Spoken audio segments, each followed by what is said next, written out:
Depuis quelques décennies, le monde est entré dans une nouvelle sphère économique. Il est entré dans l'ère de l'économie du savoir. Le monde n'est plus dominé par les machines et l'organisation du travail, mais par la connaissance et la créativité. Concrètement, c'est quoi l'économie du savoir? Comment certains pays occidentaux ont pu tirer parti de l'économie du savoir? Quelle est la place de l'Afrique dans cette économie et comment l'Afrique peut-elle profiter pour rattraper son retard grâce à l'économie du savoir? Autant de questions qui trouveront réponse au cours de cette émission. Bonsoir.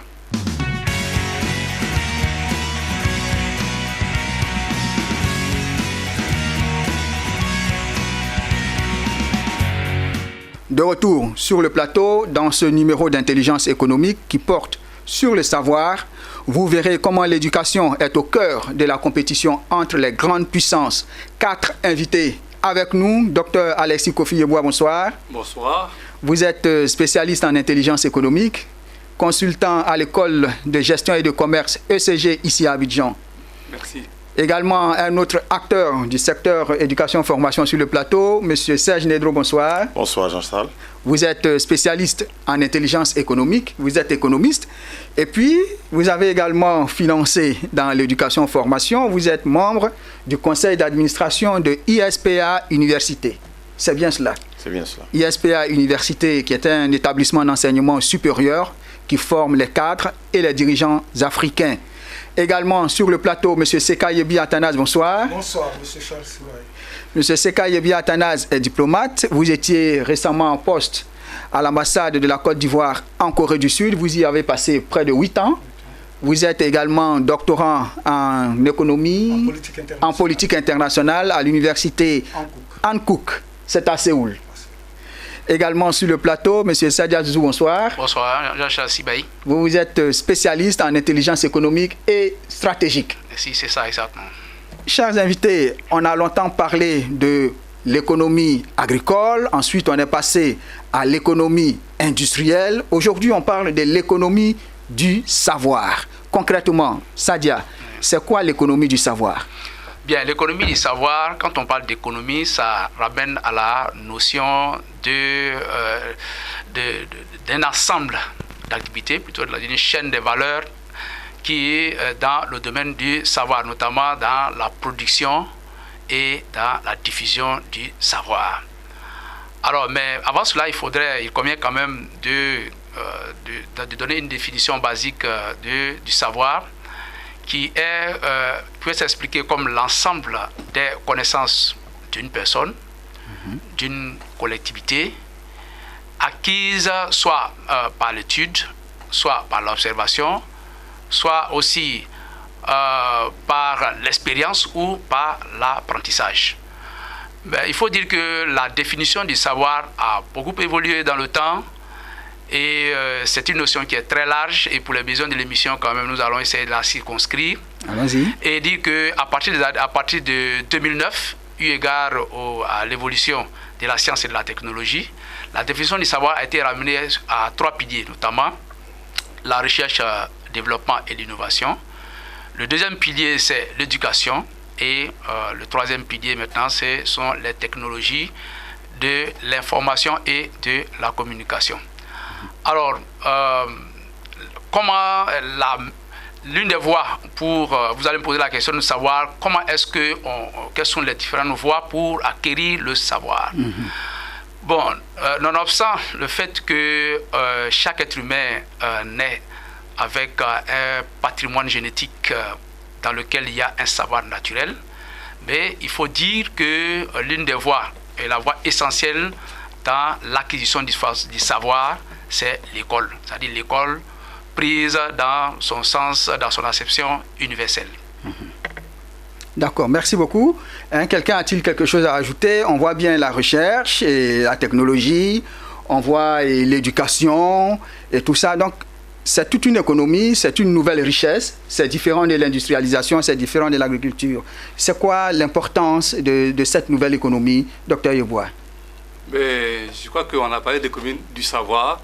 Il faut ajouter à cela des termes quand même qui sont émergents. On parle d'économie immatérielle, c'est-à-dire les choses qu'on ne peut pas toucher, Donc c'est tout ce qui est attaché à l'innovation, même la propriété artistique, la propriété industrielle. Quand une propriété industrielle, vous voyez tout ce qui est modèle, tout ce qui est brevet, tout ça fait partie de l'économie immatérielle. C'est l'ensemble, ce qu'on appelle l'économie du savoir.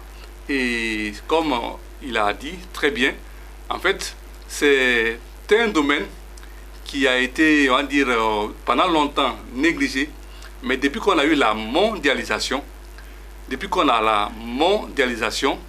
j'insiste sur le mot mondialisation, on a aussi ce qu'on appelle la dématérialisation de tout ce que nous avons. Aujourd'hui, nous sommes ici, mais les gens nous voient ailleurs, à des milliers de kilomètres. Donc on n'a plus besoin de se déplacer. Du coup, le capital physique est en train de perdre en importance. Quand on parle des facteurs de production, il s'ajoute désormais un troisième qui est le capital immatériel. C'est la connaissance, c'est le savoir-faire, c'est tout ce que nous avons comme connaissance, comme innovation et qui peut être très important en termes de flux financiers, soit pour un pays, soit pour une entreprise.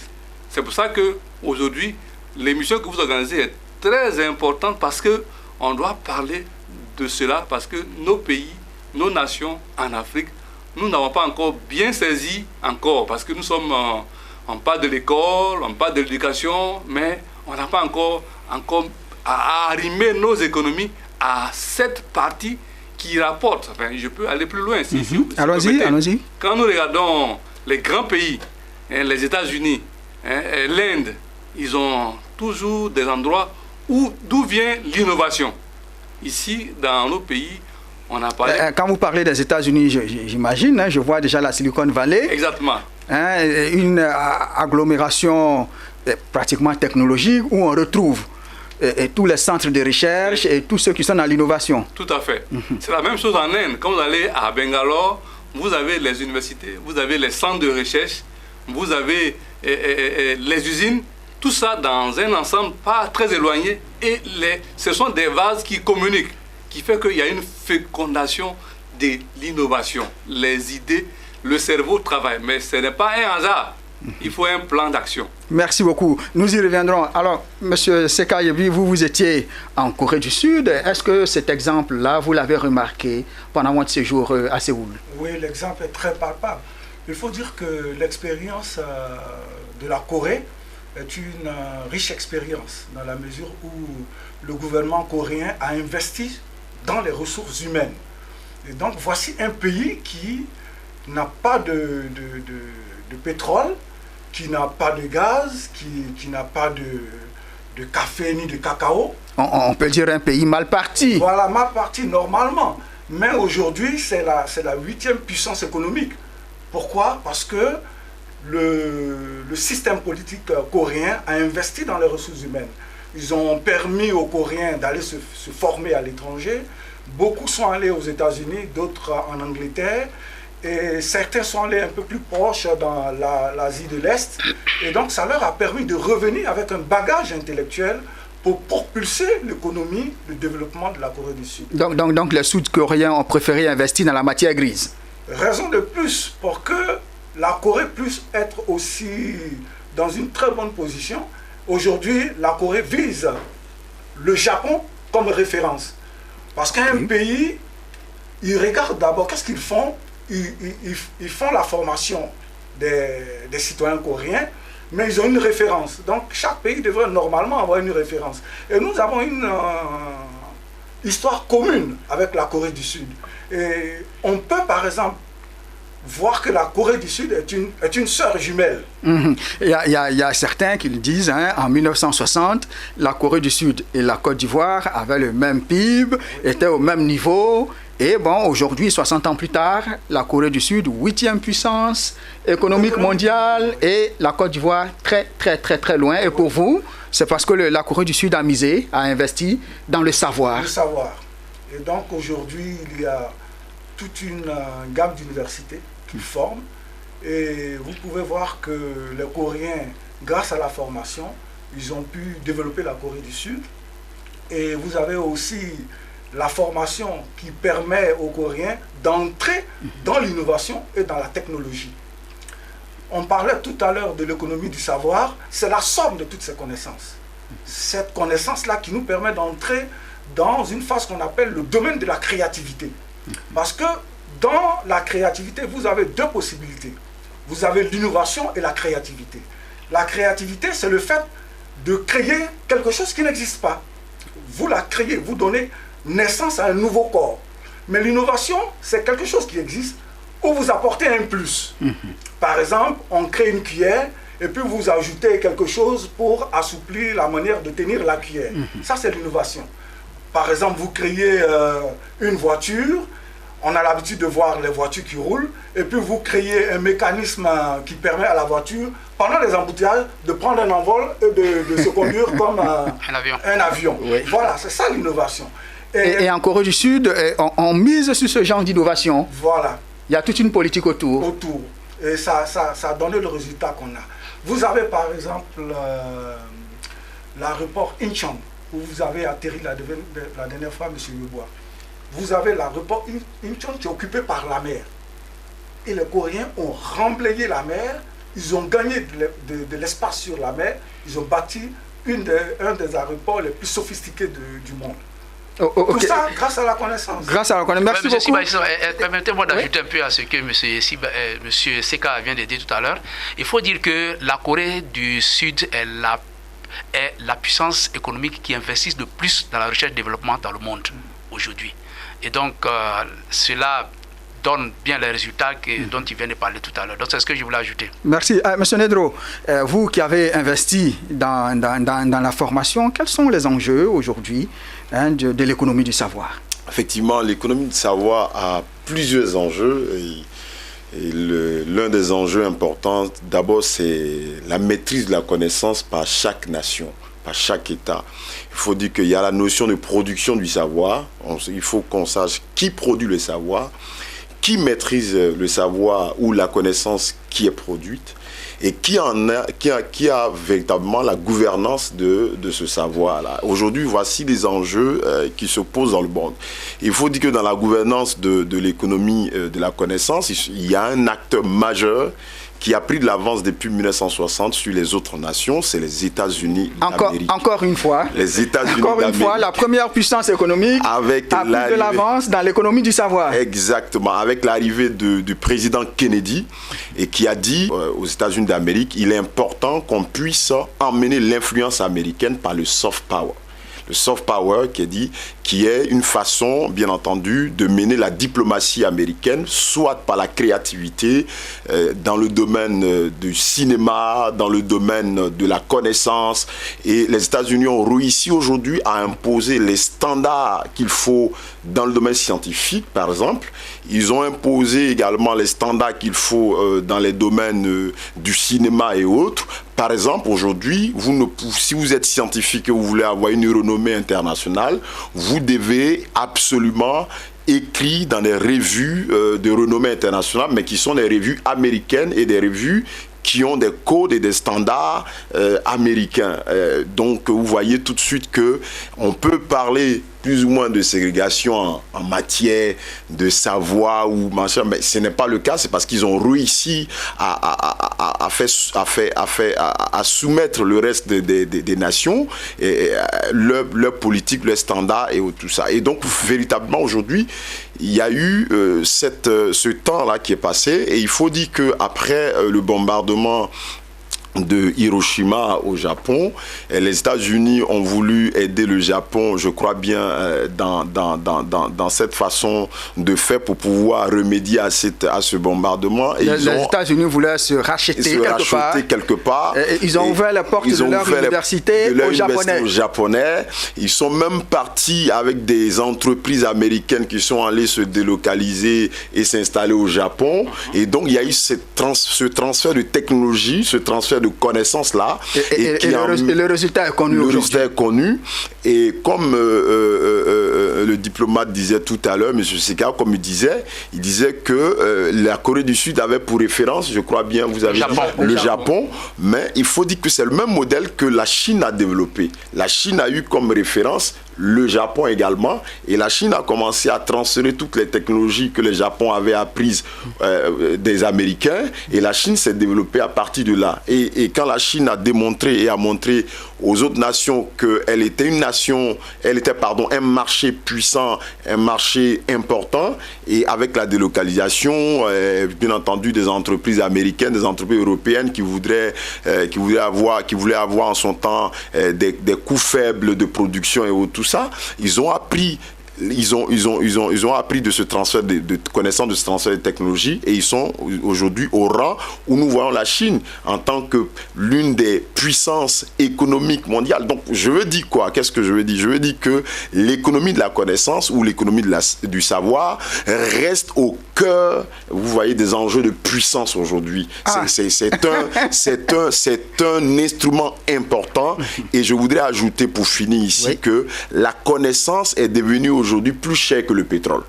Parce que regardez, Facebook, en termes de capitalisation boursière, est la plus grande entreprise ou l'entreprise la plus riche de la Terre, au-delà de ExxonMobil, de Total, de Shell, avant, c'était des entreprises les plus chères, les plus cotées dans le monde, avec capitalisation boursière. Donc on commence à voir qu'effectivement, le fait que l'économie de la connaissance prenne de l'envol, c'est quoi? C'est les données, puisque Facebook vend quoi? Facebook vend nos données, nos connaissances. C'est ce que Facebook vend, c'est ce que Google vend, c'est ce que Amazon vend, et c'est ça aujourd'hui. Donc ces grosses entreprises sont en train d'émerger parce qu'effectivement nous sommes à l'ère de la connaissance, nous sommes à l'ère de l'économie de la connaissance, et c'est indiscutable, c'est indéniable, et nous les Africains, nous devons prendre l'envol le plus rapidement possible. Oui, merci beaucoup. Je vais rebondir pour dire que c'est par rapport à la stratégie des États-Unis. Les États-Unis ont assis leur stratégie de domination sur le savoir. Et en faisant quoi? En faisant ce qu'on appelle la centralisation du savoir, ou la centralisation de la connaissance. Ils ont vu l'importance que le savoir peut avoir, notamment dans leur projet d'assurer leur domination sur le monde. On peut savoir par exemple que les États-Unis ont investi environ 180 000 milliards de francs CFA, pour permettre aux États-Unis de maintenir leur position. Si vous vous rendez compte, et ça c'était en 2005 déjà, et puis dans cette même année, on a constaté que la plupart de ceux qui avaient eu des trophées au niveau du prix Nobel de médecine, de physique et de chimie, et la plupart des temps, ils sont américains. À côté de cela aussi, il y a une autre stratégie qui est développée ici à travers les universités. Les 3 premières universités les plus grandes au monde sont les universités américaines, à commencer par MIT, Stanford et puis aussi Harvard. Alors donc à cela aussi, je voulais ajouter, il a dit quelque chose tout à l'heure sur les entreprises de la Silicon Valley.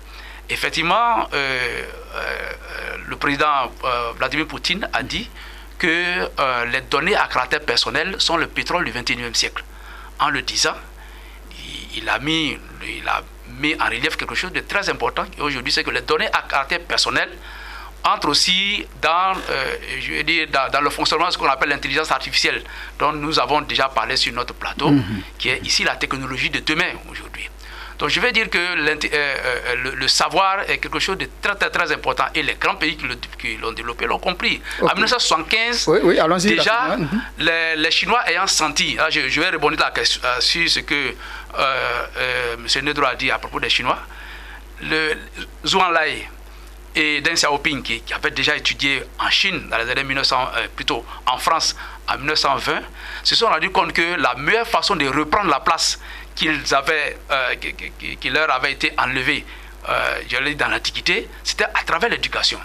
Donc, étant venus aux affaires, ils ont mis en place ce qu'on appelle les 4 modernisations.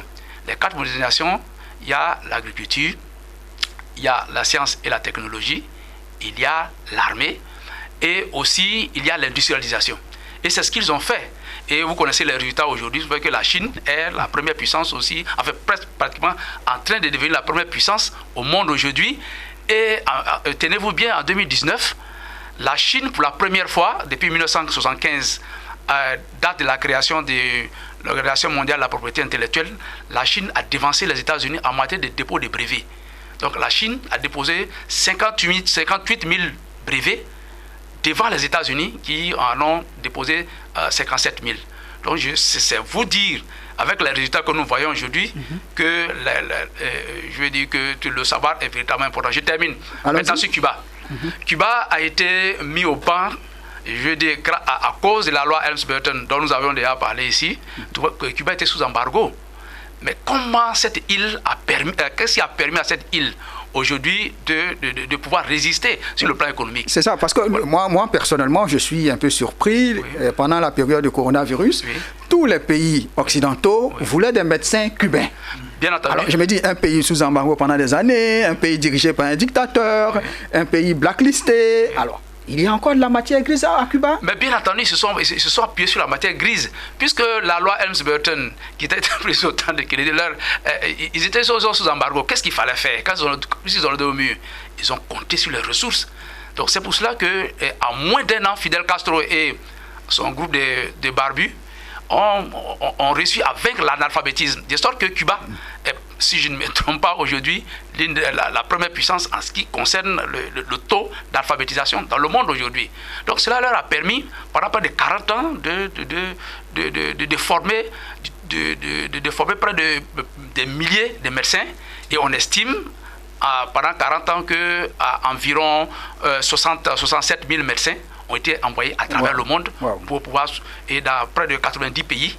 Et cela, en 2017 déjà, ce que les médecins cubains ont rapporté à leur pays, c'est équivalent à 11 milliards de dollars, ce qui correspond à 8 000 milliards de francs CFA. Rien que c'est pratiquement le budget de la Côte d'Ivoire qu'ils ont rapatrié en une année, juste parce que le pays a misé dans la matière grise. Alors, docteur Yeboah, là, dans l'intervention de M. Nedro et M. Sadia, il ressort la notion de puissance, de savoir comme enjeu de puissance, de savoir comme enjeu de domination. Est-ce qu'on peut dire qu'il y a une compétition entre les grandes puissances en ce qui concerne le savoir? Bien sûr, bien sûr. Je pense qu'en le disant, ce n'est pas trop fort, c'est la vérité. On peut seulement faire un petit recul dans l'histoire. Juste après la guerre de 1945, les scientifiques nazis, enfin les scientifiques qui ont travaillé pour le gouvernement nazi, les puissances qui ont gagné la guerre se sont très vite partagées, tous ces scientifiques. Ce n'est pas un hasard. Les Américains en ont récupéré la plus grande partie. Donc, et donc, après la Seconde Guerre mondiale, on juge les généraux, on juge les autres, mais pas les scientifiques. Voilà, les scientifiques ont été... Bien au contraire, on les récupère pour les utiliser. Exactement. Parce que, en fait, c'est la connaissance. Dans un pays, ce qui est important, ce n'est pas l'argent, ce n'est pas l'or, ce n'est pas le pétrole, ce n'est pas le bois, ce n'est pas le cacao, ce n'est pas le café. Ce sont les hommes. Mais ce n'est pas n'importe quel homme. C'est les hommes par rapport à ce qu'ils connaissent. Qu'est-ce qui se trouve dans leur tête. Vous pouvez être assis sur de l'or, mais vous ne savez pas qu'il y a de l'or. Mais c'est la connaissance que vous allez avoir qui va vous permettre de savoir qu'il y a de l'or et que vous allez trouver les machines et les moyens pour pouvoir aller chercher cet or-là. C'est pour ça que l'éducation, la formation est très, très, très importante. Et donc, les grands pays, le sachant, se font la guerre, ils s'arrachent les scientifiques, ils déposent les brevets, ils empêchent les autres d'avoir accès. C'est pour ça que il y a un thème que le DG Nedro a employé qui est très important, le transfert de technologie. Mais il faut savoir, pour nous qui sommes services d'intérêt économique, il n'y a pas de transfert de technologie. Il faut aller l'arracher, il faut aller la prendre par tous les moyens possibles. Et c'est ce que les grandes puissances font. Que ce soit la Chine, que ce soit la Russie, que ce soit la France, que ce soit les États-Unis, ils font la même chose.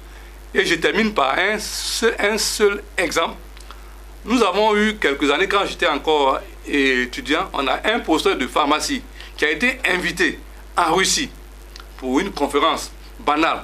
Mais les gens l'ont invité, ils ont organisé la conférence rien que pour lui seul. Simplement parce que les gens voulaient piquer son ordinateur. Pas parce qu'on ne peut pas lui arracher son cerveau, mais il a écrit tout ce qu'il a écrit dans l'ordinateur. La connaissance se trouve dedans. Donc, ouais, il a transcrit sa connaissance par l'écriture. Exactement. Tout est dans l'ordinateur. Il fallait avoir l'ordinateur pour pouvoir aller multiplier ce qu'il a mis dedans pour la puissance de la Russie. Et c'est ce que tous les grands pays font. Je ne veux pas utiliser un thème qui n'est pas peut-être approprié sur le plateau, mais ils vont piquer, ils vont voler la connaissance quand c'est possible. Mais sans forcément avoir besoin d'aller voler, il faut former les gens. Il faut former les gens. La connaissance est très. Je termine avec un exemple. Prenons le cas de la Côte d'Ivoire. Nous sommes posés sur quoi en termes de connaissance? C'est ce que le premier président de la République, le président Houphouët-Boigny, a fait en commençant par l'université d'Abidjan, ensuite par les grandes écoles de Yamoussoukro. Mais le fait d'avoir mis ces différents pôles, ça a permis à ce que la Côte d'Ivoire ait des intellectuels quand même à un certain niveau, mais il fallait continuer. Il fallait continuer pour démultiplier. Tout à l'heure, le diplomate, il a dit, il y a près de 400 universités en Corée. Mais ici, nous avons combien d'universités? Si le privé n'est pas venu au secours de l'État, je pense que nous sommes seulement qu'à 6. Et ça, ce n'est pas suffisant. Parce que ce qui va faire qu'un pays va être transformé, c'est la formation. La formation des hommes politiques, la formation des jeunes qui sortent des lycées et la formation même de la société en général. Comment on peut se développer avec un pays où vous avez la moitié de votre population qui ne sait pas lire, qui ne sait pas écrire? Ça, c'est inadmissible. On ne peut pas être émergent avec ça. Donc, il faut former les gens. Okay. Et donc, je vais revenir à votre question. Excusez-moi. Oui. Non, c'est bon. On parlait des enjeux de puissance entre les grandes puissances. Elles se font la guerre dans le domaine du savoir. Elles se font la guerre. Donc, par exemple, les Chinois envoient des stagiaires se former aux États-Unis. Ils reviennent dans leur pays. Mais les Américains aussi font de même. Et aussi, ils envoient des gens en Chine pour voir qu'est-ce qu'ils font. La Corée a fait pareil. La Corée a envoyé les jeunes Coréens aux États-Unis. Ils les ont envoyés en France, en Allemagne. Et ils sont allés apprendre pour venir transformer leur pays. Et donc, chaque grand pays cherche à avoir le meilleur programme de recherche possible dans tous les domaines.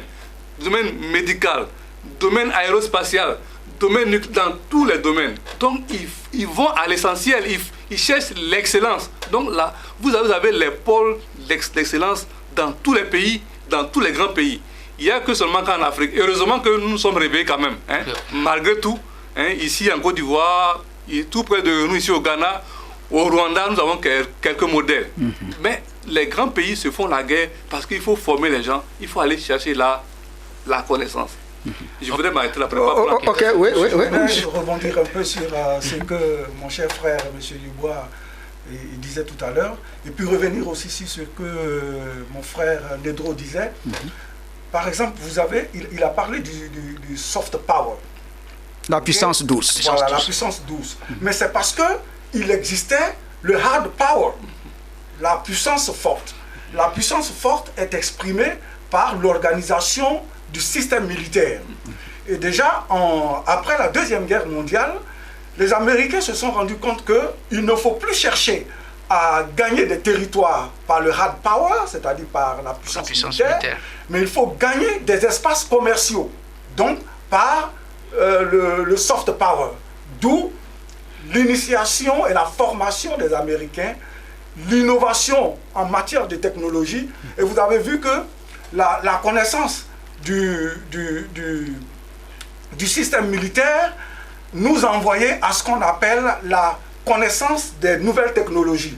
Au début, la nouvelle technologie, tout ce qui est système technologique, c'était militaire.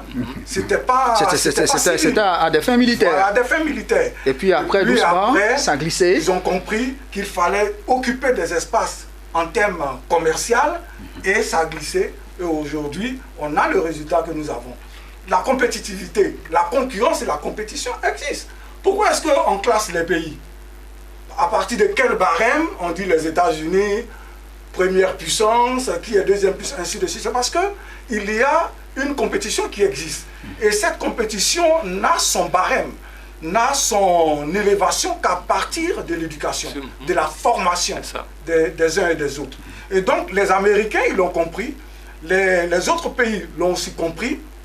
Et comme M. Dubois l'a dit, on n'a pas à s'alarmer sur la situation de l'Afrique, parce que quand nous allons arriver sur la position oui, nous y reviendrons. L'Afrique est un terrain en friche où on a la chance de rebondir pour saisir notre avenir. Bon, aussi, oui, bien entendu, je voulais... Vous observez cette guerre. Mais bien entendu, mais en fait, ouais, bien sûr, M. Sibaï, je vais y revenir. Je voudrais dire compléter ce que le docteur a dit tout à l'heure à propos de l'Allemagne. Hitler, mettons de côté ce qu'il a fait, qui n'est pas bien, il y a eu le génocide plutôt des Juifs, mais le centre de recherche et développement du Troisième Reich était très avancé. De sorte que déjà en 1945, déjà, il y avait des maquettes de télévision, il y avait des missiles, il y avait des maquettes de fusées. Dès que la première fusée est partie de la donc Lune, en 1945, toutes ces maquettes existaient en Allemagne. Et par les scientifiques allemands. Par les scientifiques allemands. Il y avait même des avions furtifs qui ont été fabriqués par les scientifiques allemands qui ont été découverts lorsque Hitler a été capturé. Et ce qu'il faut savoir, c'est qu'il y a beaucoup de savants allemands qui ont été capturés par les Américains.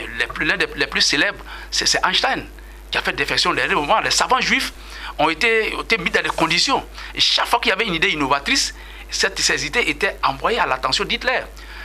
Le père de la fusée s'appelle Werner von Braun. Werner von Braun faisait des essais dans son jardin. Et il y a un des militaires allemands qui passait, qui a vu que c'était très bien. Werner von Braun a été exfiltré aux États-Unis, n'a pas été jugé dans le procès de Nuremberg. C'est lui qui est à la base de la création de la fusée qui est partie sur la Lune. Donc ça, il y a les exemples, on peut les multiplier à l'envi. Mais revenons en Afrique ici. Cette compétition entre les puissances aussi se déroule aussi à travers ce qu'on appelle la diplomatie de la connaissance, ou bien la diplomatie de l'éducation. Un pays comme le Maroc, par exemple, accueille sur son sol près de 16 000 étudiants africains, dont 8 000 boursiers du gouvernement marocain. Mais ces bourses qui sont données aussi bien parfois aux étudiants, mais ces étudiants sont qui? Ce sont les décideurs de demain. Donc ça veut dire que ce travail qui est fait, c'est un travail qui est fait aujourd'hui et le retour sur investissement est très long. Mais regardez les résultats aujourd'hui, la performance aujourd'hui des entreprises marocaines en Afrique. Ce qu'ils ont entrepris depuis il y a plus de 15 ans de cela en donnant des bourses aux étudiants africains, voici les résultats qu'ils sont en train de récolter aujourd'hui. Et ça se voit aussi avec... Les entreprises marocaines sont un peu partout en Afrique francophone. Ils sont en Afrique, bien installées. Bien installés. Et puis parce qu'il y a une matière grise qui a été formée au Maroc. Bien entendu, au départ, en accordant des bourses aux étudiants africains. 8 000, je vous dis, il y a 8 000 boursiers au compte de l'État marocain aujourd'hui, africain. Mais qui on prend comme les boursiers? C'est la fine crème de la classe, ce qu'on appelle la classe pensante africaine, qui est, je vais dire, à qui on donne ces possibilités d'étudier. Et en raison de leurs accords, des accords que les grandes écoles et les universités marocaines ont tissés avec des universités européennes et américaines, vous voyez déjà les résultats que nous voyons sur le terrain. Et à côté de nous ici, il y a le Sénégal. Depuis que la Côte d'Ivoire a eu ses problèmes, peut-être la plupart des étudiants francophones, s'ils ne vont pas au Maroc, ils vont au Sénégal. Donc, je veux dire, nous allons certainement arriver à ce moment-là. Mais c'est pour dire que c'est très important. La compétition se déroule au niveau mondial, mais aussi au niveau africain. Mais aussi au niveau africain, c'est à qui attirera, je veux dire, par son système éducatif, aussi les meilleurs étudiants. Parce que n'oubliez pas qu'un étudiant qui vient, par exemple, sur le sol dans un pays, il vient d'abord, il paye les études, il rentre dans le système économique. Un étudiant va acheter des livres, un étudiant va se nourrir, il va louer des chambres, etc., etc. Et je vais terminer par là aussi, par le fait que lorsqu'il y a eu la Covid-19 et que les étudiants étrangers ne pouvaient plus entrer aux États-Unis, mais je vous assure qu'il y a eu un manque à gagner au niveau des grandes universités américaines. Parce que le degré d'attraction des universités américaines sur le système éducatif mondial fait que beaucoup d'étudiants, et non seulement pas des moindres, et le docteur l'a dit tout à l'heure, mais la Mecque des cerveaux, de la classe pensante aujourd'hui, c'est les États-Unis parce qu'ils créent les conditions de sorte à ce que partout à travers le monde, ils puissent attirer les meilleurs scientifiques pour pouvoir les utiliser et pour avoir toujours cette domination qu'ils ont. Ok, monsieur Nero, qu'est-ce qui rend par exemple le système éducatif américain si attrayant? Avant de revenir à votre question, j'ai parlé tout à l'heure d'un aspect extrêmement important, mais je suis passé brièvement là-dessus. J'ai parlé de la valorisation de la connaissance. Parce que Le problème qui se pose en Afrique est que nous n'avons pas encore pris conscience de la valorisation de la connaissance, parce que c'est un bien immatériel, comme le docteur l'a dit. Et tant que nous n'arrivons pas à valoriser le capital immatériel, nous ne pouvons pas voir en réalité l'important de la chose. Parce qu'effectivement, comme vous l'avez dit dans votre introduction, nous sommes passés d'une économie industrielle, d'une économie agricole à une économie industrielle. Donc on est plus dans le bien matériel. C'est ce que nous voyons, que nous matérialisons, donc que nous essayons de valoriser en tant que tel.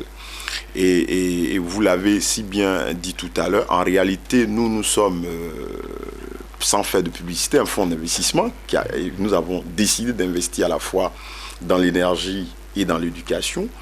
Mais dans l'éducation, spécialement, nous avons pris cette décision parce que nous avons compris que demain, ce sera la matière grise qui sera la matière la plus valorisée. Et nous le voyons, je l'ai dit tout à l'heure. Donc votre groupe, c'est Alliance... Alliance Holding. Donc Alliance Holding a investi dans l'énergie. Dans l'énergie. Et vous avez décidé d'investir dans la matière grise. Dans la matière grise, dans l'éducation. C'était l'éducation. C'était quand même bizarre pour les membres du conseil d'administration et pour les uns et les autres. Mais après une étude, nous avons compris qu'en réalité, la chose qui va demain devenir, j'ai envie de dire, qui sera valorisé encore plus et qui sera d'un prix important, c'est la connaissance. Et l'Afrique est le terrain le plus, j'ai envie de dire, vierge possible où on pourra développer cela. Okay. Mais cela dit, pour revenir un peu à votre question, vous m'avez demandé tout à l'heure... Qu'est-ce qui rend le système éducatif américain si attrayant? Qu'est-ce qu'ils ont mis en œuvre? Pourquoi tout le monde veut aller étudier là? Exactement, parce que les Américains, comme je l'ai dit, les Américains ont su rendre leur système éducatif meilleur par une sorte de standardisation, bien entendu, des procédures et de la connaissance scientifique. Et donc tout le monde se dit aujourd'hui, que ce soit des scientifiques reconnus, européens, asiatiques, pour pouvoir avoir cette renommée, il faut forcément écrire dans une revue. Donc, il vaut mieux aller étudier dans une université américaine cotée, comme Harvard, comme MIT, comme Stanford, comme Berkeley, pour pouvoir avoir un nom, je veux dire, de renommée internationale. Ça, c'est un. Deuxième chose qui fait des États-Unis, qui fait du système éducatif américain l'un des meilleurs systèmes, est que les Américains ont réussi à partir vers la mise en œuvre pratique, vous voyez un peu, et l'adaptation de l'emploi, vous voyez un peu, à la formation. Qu'est-ce que je veux dire? Ça dit qu'ils ont réussi à créer un lien entre l'emploi et la formation. En faisant quoi? En privatisant le système. Ce dont nous avons peur en Europe comme en Afrique, mais qui est un succès éloquent, qui est un succès réel aux États-Unis. C'est-à-dire quoi? Les universités, il y a beaucoup d'universités privées. Privées. Aux États-Unis, le système éducatif est privé. Le privé investit dans l'éducation. Le privé investit dans l'éducation. Mais il y a une crainte là. La crainte, est-ce qu'on doit privatiser le savoir? Est-ce que le savoir doit être comme une marchandise? Est-ce que vous ne craignez pas qu'il y a une marchandisation du savoir? Exactement. Parce que privatiser veut dire qu'on peut laisser des gens sur le chemin. Exactement. C'est un argument. Mais je veux dire que les objectifs et les résultats suivis par la privatisation du système éducatif américain sont là. Ouais. Et il y en a deux. Vous voyez, le système éducatif américain était privatisé, mais ils ont privilégié le fait que, avec cette privatisation, les entreprises américaines puissent venir investir dans les universités, vous voyez, et s'asseoir au conseil d'administration des universités. Ce qui emmène dans la convention cadre entre l'université et l'entreprise, ce qui emmène l'université à prendre en compte les besoins réels en termes d'emploi, en termes de défis des entreprises et former, vous voyez, les jeunes gens ou former les étudiants en fonction de ces besoins-là. Il y a une adéquation formation-emploi. Ça, c'est le premier point. Deuxième point, les entreprises, ça emmène les entreprises à financer la recherche et le développement.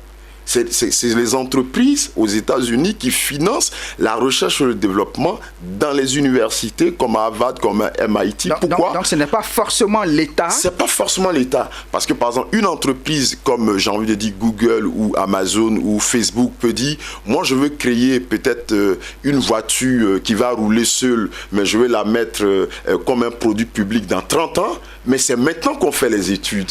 C'est maintenant qu'il faut financer la recherche et le développement et voir les tenants et les aboutissants d'un tel projet, d'un tel produit et savoir si ce produit peut être adapté. Et c'est là la performance de la privatisation du système éducatif américain et c'est là la clé de la chose. Et comme les autres l'ont dit tout à l'heure, en l'occurrence docteur Kent l'a dit, et qu'il faut que par exemple les entreprises et les universités se mettent d'accord, c'est-à-dire soit on crée des clusters, comme il a dit tout à l'heure, des clusters ont été créés dans d'autres pays où il y a à la fois les universités qui sont là, il y a les entreprises qui sont là, et il y a souvent même le gouvernement crée d'autres administrations pour réfléchir à cela, et ces clusters-là sont très importants, et je pense que lorsqu'on crée dans nos pays africains, par exemple, les zones franches où on veut que des industriels viennent, il faut absolument demander ou il faut absolument créer des universités ou des places pour des universités dans ces zones franches. C'est extrêmement important. On ne peut pas créer des industriels qui sont quelque part et il n'y a pas d'université à côté, il n'y a rien à côté. Je vous prends l'exemple, par exemple, pourquoi je le dis, parce que moi, comme vous l'avez décrit tout à l'heure, je touche la chose en réalité. Quand nous avons créé, nous avons investi dans cette université, nous avons voulu, par exemple, aller à la zone franche de Bassam, comme on appelle Vitib, pour pouvoir utiliser les locaux du Vitib et pouvoir... On nous a dit non, c'est pas pour les universités et que voilà, la zone franche du Vitib là, c'est pour les industriels et ceci et tout ça. Vous voyez? Donc c'est quand même...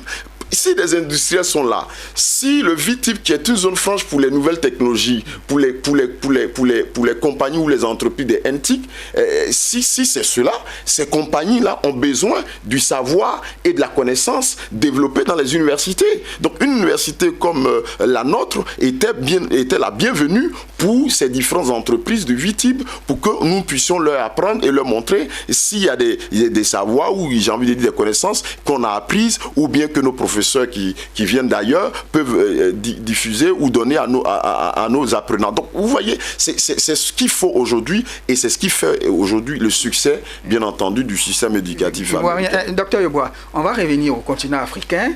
Quel est l'état des lieux? Est-ce que l'économie du savoir est mise en avant? Pour le moment, nous sommes, on va dire, dans nos débuts. Il y a des exemples qui sont quand même là, mais nous ne sommes pas encore bien arrimés à l'économie du savoir. Nous sommes plutôt dans une posture où le savoir est un bien commun. Vous savez, les biens communs sont des biens qui ont un triste sort à la fin. Voilà. Par contre, et là je rebondis sur ce que M. Serge vient de dire, l'intelligence, la connaissance, ce sont des choses qui produisent de l'argent, qui rapportent de l'argent. Donc il faut y mettre les moyens. Et en Afrique, pour le moment, avec quelques initiatives, nos États ont fait des efforts. Vous savez, les États africains, en général, sont face à des problèmes multiples.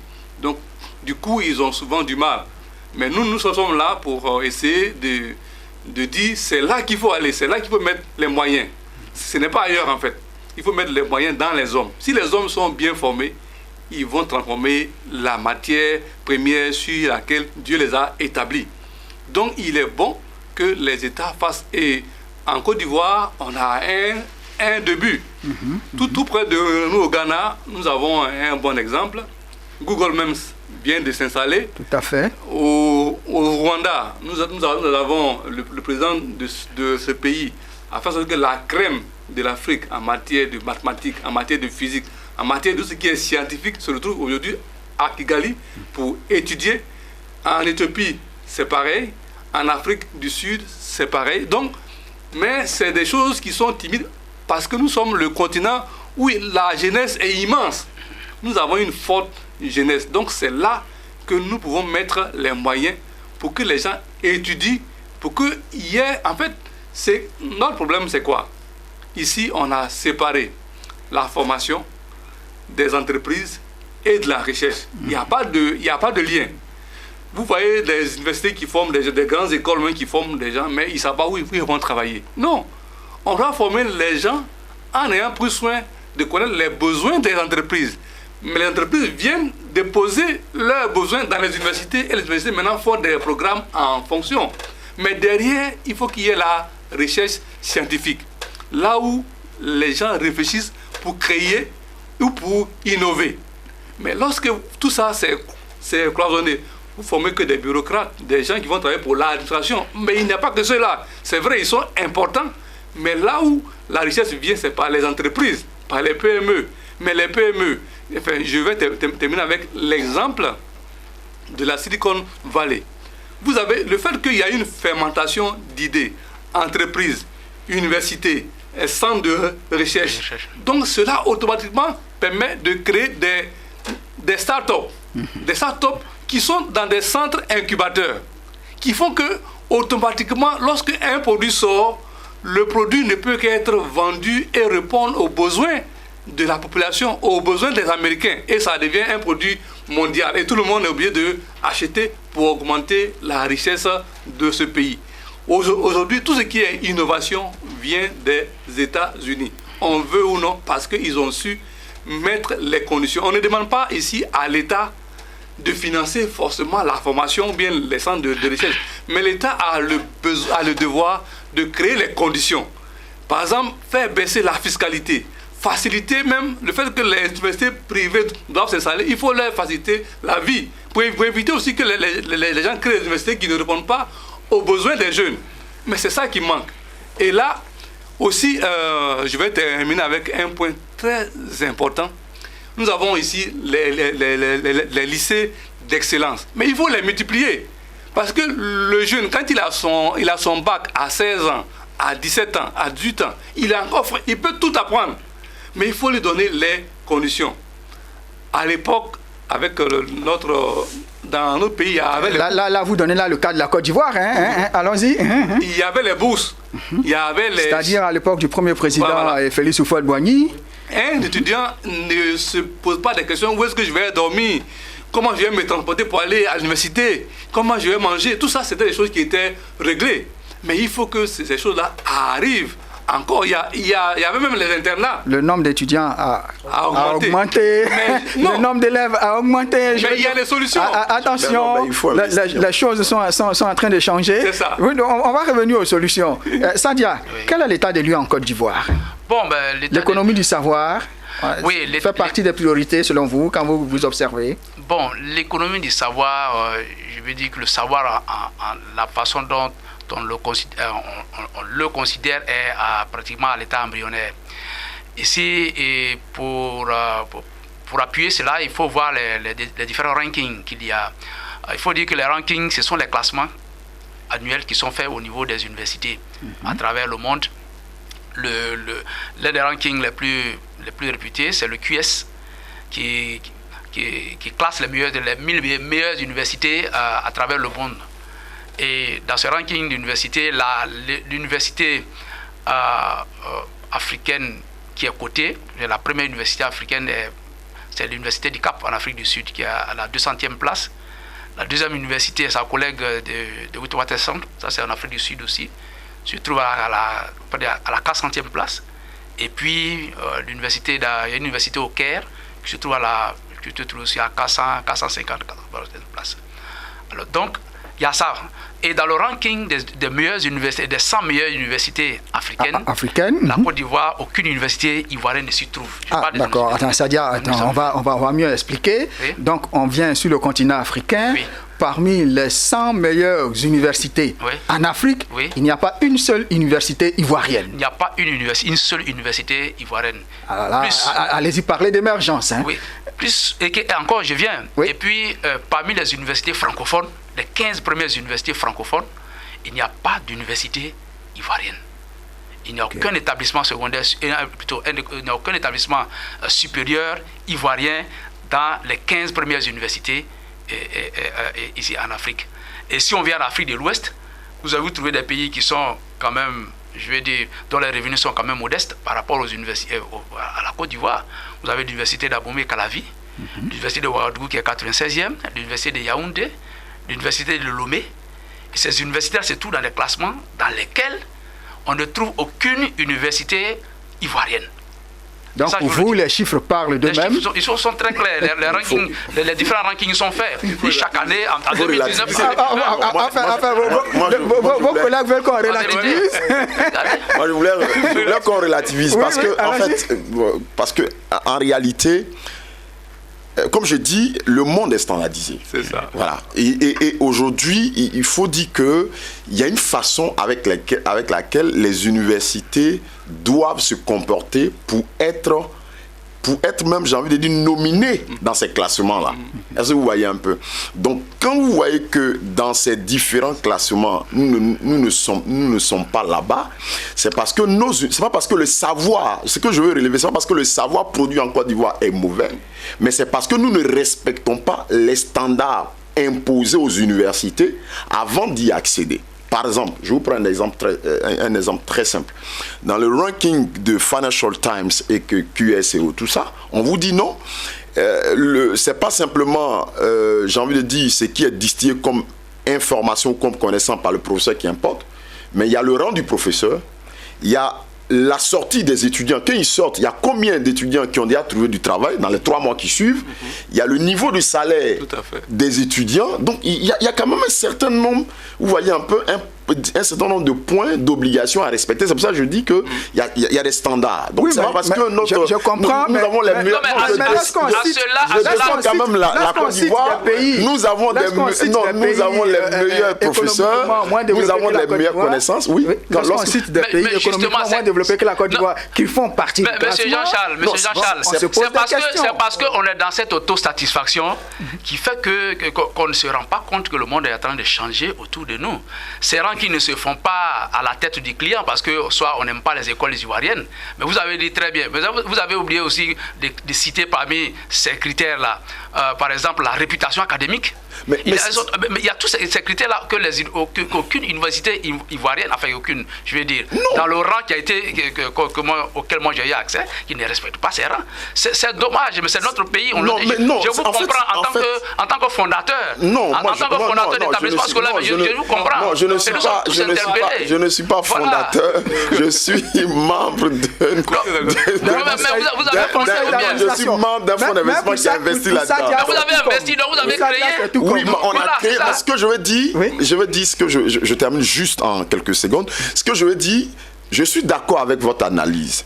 Mais ce que je suis en train de vous faire comprendre, c'est d'abord une autocritique. Mais est-ce que ça veut dire que vous remettez en cause les classements qui ont été faits par non, je ne remets pas en cause.